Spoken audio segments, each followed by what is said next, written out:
আসসালামু আলাইকুম। আজ আমি যেখানে দাঁড়িয়ে আছি, আপনারা দেখুন বাড়িঘর অবস্থাটা কি? এই যে দরজাটা, এই দরজাটা তো অনেকটা ফাঁকা হয়ে গেছে বা এই বাড়িতে কোনো লোক নেই।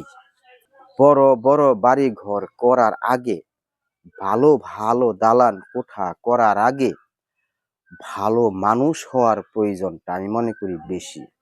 ভালো বাড়িঘর বানানো যায় টাকা দিয়ে। কিন্তু ভালো মানুষ হওয়া যায় চরিত্র, শিক্ষা আর মানবিকতার মাধ্যমে।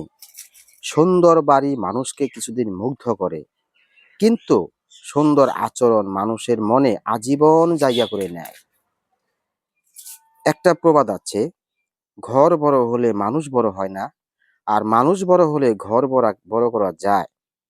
ভালো মানুষ হওয়ার কয়েকটা সহজ দিক হলো: সবার সাথে সম্মান দিয়ে কথা বলা, সততা বজায় রাখা, বিপদে মানুষের পাশে দাঁড়ানো, অহংকার না করা, পরিবারের প্রতি দায়িত্বশীল থাকা।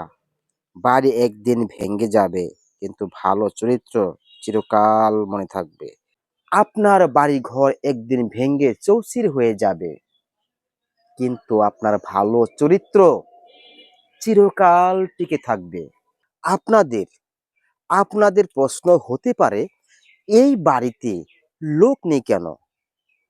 তাহলে শুনুন, একজন ভালো বাড়িঘর করার আগে ভালো মানুষ হওয়ার প্রয়োজন কেন জরুরি? সেটা হলো, এরা যে স্বামী-স্ত্রী ছিলেন, এরা অনেকটা অমিল ছিল।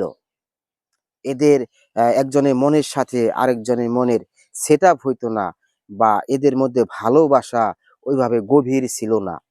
অল টাইম এরা ঝগড়াঝাটিতে লিপ্ত থাকতো। তো এই ঝগড়া করতে, করতে এদের কোলে সন্তান আসলো। সেই সন্তানগুলা আস্তে, আস্তে বড় হতে শুরু করলো।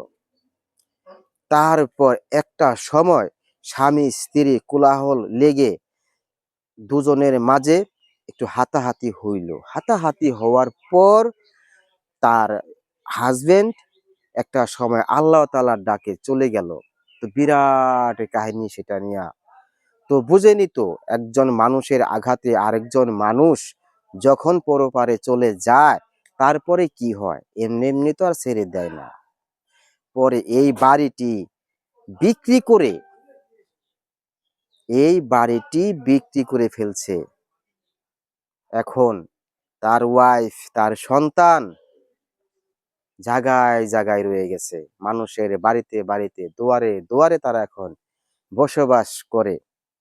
এই জন্যেই বলে, জ্ঞানী লোকে বলে, ভালো বাড়িঘর করার আগে আপনার জন্য, আমার জন্য ভালো মানুষ হওয়াটা অনেকটা জরুরি। তো আমার এই ভিডিওটি যদি ভালো লাগে, একটা লাইক দিবেন, একটা শেয়ার দিবেন। আসসালামু আলাইকুম।